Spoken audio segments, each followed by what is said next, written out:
রাজ্যের ওয়াকফ সম্পত্তির তথ্য আপলোডের নির্দেশ, সেন্ট্রাল পোর্টালে আপলোড করার নির্দেশ। 5ই ডিসেম্বরের মধ্যে ওয়াকফ খতিয়ান আপলোডের নির্দেশ। আরো ডিটেল জানাবে সোমরাজ, রয়েছে টেলিফোন লাইনে। সোমরাজ, গতকাল সন্ধ্যাবেলাতেই রাজ্যের সংখ্যালঘু উন্নয়ন দপ্তরের সচিব জেলা শাসকদের একটি নির্দেশিকা পাঠিয়েছেন, যেখানে বলছেন যে রাজ্যের যে ওয়াকফ সম্পত্তি তার তথ্য সেন্ট্রাল পোর্টালে আপলোড করতে হবে। 5ই ডিসেম্বরের মধ্যেই এই আপলোড করতে হবে। জেলা ধরে ধরে ওয়াকফ সম্পত্তির তথ্য আপলোড করার নির্দেশ দেওয়া হয়েছে। বর্তমানে রাজ্যে 82,000-এরও বেশি ওয়াকফ সম্পত্তি রয়েছে। এগুলি 8,000-এরও বেশি ওয়াকফ স্টেটের অধীনে রয়েছে। সব তথ্যই আপলোড করতে হবে জেলা শাসকদের। তবে কিভাবে আপলোড করতে হবে, আপলোড করার আগে কি কাদের সাথে আলোচনা করতে হবে তা নিয়েও 4 দফা নির্দেশ জেলা শাসকদের দিয়েছেন রাজ্যের সংখ্যালঘু উন্নয়ন দপ্তরের সচিব পিবি সেলিম, এবং সেখানে তিনি বলছেন যে এই 4 দফা নির্দেশিকাকে মাথায় রেখেই যাতে এই ওয়াকফ সম্পত্তির তথ্য সেন্ট্রাল পোর্টালে আপলোড করা হয়। বেশ। বিজেপির হাতিয়ার এসআইআর। পদ্মের এই এসআইআর থেকে লাভের আশায় কি এবার মতুয়া কাটা? মমতা বন্দ্যোপাধ্যায়ের মতুয়া বার্তায় কি পেঁচে পড়ে গিয়েছে গেরুয়া শিবির? বিজেপির রাজ্য সভাপতির মন্তব্যে এই জল্পনা জোরালো। বিজেপি ছি ছি ছি, বিজেপি লজ্জা লজ্জা লজ্জা। এসআইআর এর নামে এনআরসি করার চক্রান্ত, মানছি না, মানব না। জেনুইন ভোটার বাদ গেলে ছেড়ে কথা বলবো না। কার্ডটা কারা কারা কিনেছেন হাত তুলুন তো 100 টাকা করে। এখানে তো আপনি বাংলাদেশের নাগরিক লিখে দিচ্ছেন, আর লিখে দিচ্ছেন 2002 ম্যাপিং করছেন এসআইআর এ, আর লিখে সার্টিফিকেটটা দিচ্ছেন 2025 সালে। আপনাদের চিট করছে, প্রতারিত করছে। মঙ্গলবার মতুয়াদের গড় বনগায় গিয়ে এই বার্তা দেন মমতা বন্দ্যোপাধ্যায়। এতে কি প্যাঁচে পড়ে গিয়েছে পদ্ম শিবির? যে এসআইআর এ তারা লাভ দেখছিল সেখানে কি এখন মতুয়া কাটা? তাই কি এবার কমিশনকে আসরে নামার দাবি? যারা মতুয়া রাজবংশী আছেন তারা ভারতবর্ষের নাগরিক। তারা যারা এখনো নাগরিকত্ব পাননি, সিএতে অ্যাপ্লাই করেছেন, যাদের মধ্যে বিভিন্ন ধরনের বিভ্রান্তি তৈরি করা হচ্ছে, এই ব্যাপারেও নির্বাচন কমিশন একটা দৃঢ় পদক্ষেপ নিন। নির্বাচন কমিশনের পক্ষ থেকে বিষয়টা ক্লিয়ার করে দেওয়া হোক যে তাদের অবস্থানটা কি। পশ্চিমবঙ্গের বেশ কিছু আসনে মতুয়ারা বড় ফ্যাক্টর। উত্তর 24 পরগনা, নদিয়ায় এরকম আসন রয়েছে। 2021 এবং 24-এর ভোটে এই 2 জেলাতেই দেখা গিয়েছে তৃণমূলের দাপট। উত্তরবঙ্গেও 21-এর থেকে 24-এ শক্তি বাড়িয়েছে তৃণমূল। এবার সামনে 26-এর ভোট। রাজ্য জুড়ে চলছে এসআইআর। বিজেপির দাবি এই এসআইআরই এবার অনেক খেলা ঘুরিয়ে দেবে। এরই মাঝে মঙ্গলবার মতুয়াগড় বনগায় গিয়ে সুর চড়ান মমতা। কার্ডটা কারা কারা কিনেছেন হাত তুলুন তো 100 টাকা করে।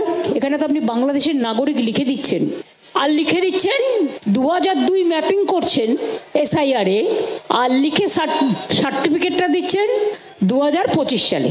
আপনাদের চিট করছে, প্রতারিত করছে। মমতার এই মতুয়া বার্তাতেই কি পেঁচে পড়ে গিয়েছে পদ্ম শিবির?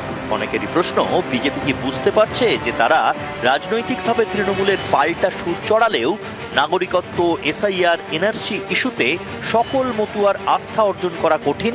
তাই কি এবার নির্বাচন কমিশনের ব্যাখ্যা দাবি? যারা মতুয়া রাজবংশী আছেন তারা ভারতবর্ষের নাগরিক। তারা যারা এখনো নাগরিকত্ব পাননি, সিএতে অ্যাপ্লাই করেছেন, যাদের মধ্যে বিভিন্ন ধরনের বিভ্রান্তি তৈরি করা হচ্ছে, এই ব্যাপারেও নির্বাচন কমিশন একটা দৃঢ় পদক্ষেপ নিন। নির্বাচন কমিশনের পক্ষ থেকে বিষয়টা ক্লিয়ার করে দেওয়া হোক যে তাদের অবস্থানটা কি। চাপে পড়ে সমস্তটা গুলিয়ে ফেলেছেন, সাংঘাতিক অবস্থা। কোথায় সিএ একটা ভারতীয় আইন, সেই আইনকে ফুলফিল করা বা ইমপ্লিমেন্ট করার দায়িত্ব কি ইলেকশন কমিশনের? ইলেকশন কমিশন ভোট দেখে। সুপ্রিম কোর্ট কিন্তু এই কথাটা শুনানির সময় মনে করে দিয়েছে। কি বলছে নাগরিকত্ব? তোমাদের এই দায়িত্বটা কবে দেওয়া হলো? নিউজ 18 বাংলা। হুগলির ডানকুনি, এখানে মৃতের নাম ভারিয়ে এসআইআর এর ফর্ম ফিল আপ, জালে বাংলাদেশি। এসআইআর নিয়ে আরো নানা অভিযোগ।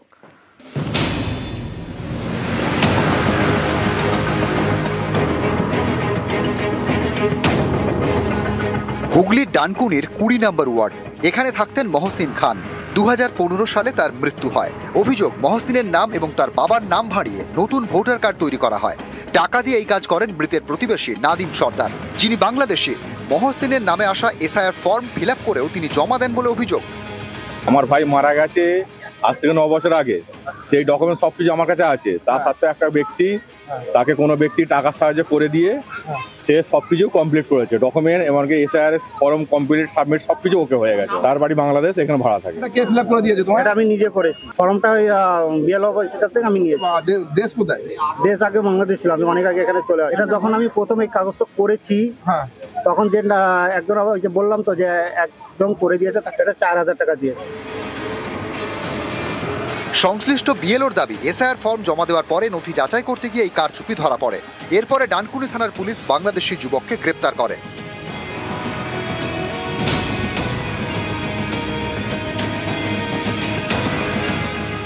আলিপুরদুয়ারের কুমারগ্রাম, এখানকার বাসিন্দা বছর 55 জীবন দাস। তাঁর দাবি, তিনি এসআইআর ফর্ম পাননি। খোঁজ নিয়ে জানতে পারেন 2025 সালের ভোটার তালিকায় তার নাম বাদ, লেখা ডিলিটেড। আমার বাড়ির বাবার আসছে, আমার মৃত মা 2 বছর যাবৎ মালও আসছে। পরে আমি 2002-এর লিস্ট বাই করলাম, আমার নাম আছে।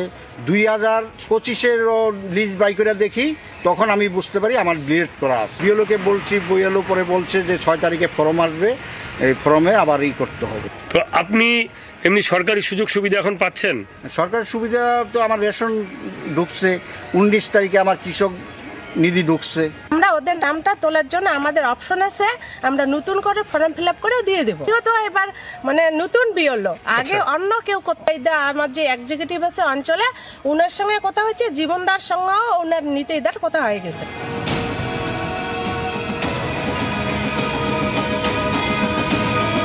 জলপাইগুড়ি ধূপগুড়ির কর্ণবালা অধিকারী, বছর 70-এর বৃদ্ধার নাম রয়েছে 2002 সালের ভোটার তালিকায়। 2002 সালে নাম রয়েছে, কর্ণবালা অধিকারী বেঁচেও রয়েছেন, অথচ তার নাম 2025 সালের ভোটার তালিকায় নেই বলে দাবি। এসআইআর এর ফর্ম আসছে না, 2002 সালের লিস্টে নাম আছে? হ্যাঁ আছে তো। জন্মভিটা কি এখানেই? হ্যাঁ জন্মভিটাইতে হয়, বাড়ি ব্যাপার না, নাম না হলে ভোটটা না হলে কেমন হবে?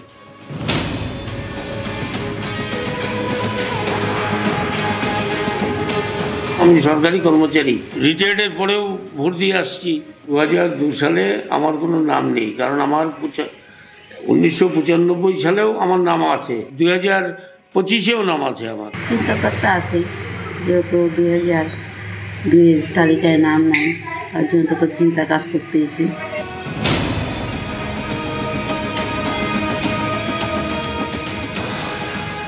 এখানে আমার 852 ভোটার আছে, তার মধ্যে বেশ কিছু আমার এরকম নট ফাউন্ড এসছে। তার 2002-এ নিজের সেলফ আছে, তার কোনো প্যারেন্টের সঙ্গে লিঙ্ক না হলেও হবে, তথাপি অনলাইনে আমার এটা সাবমিট হচ্ছে না। 1995 সাল থেকে ভোট দিয়ে আসছি, 1924 সালে, এই 2024-এও ভোট নিয়েছি আমি এখন, তারপরেও আমার এই কার্ড জমা হচ্ছে না।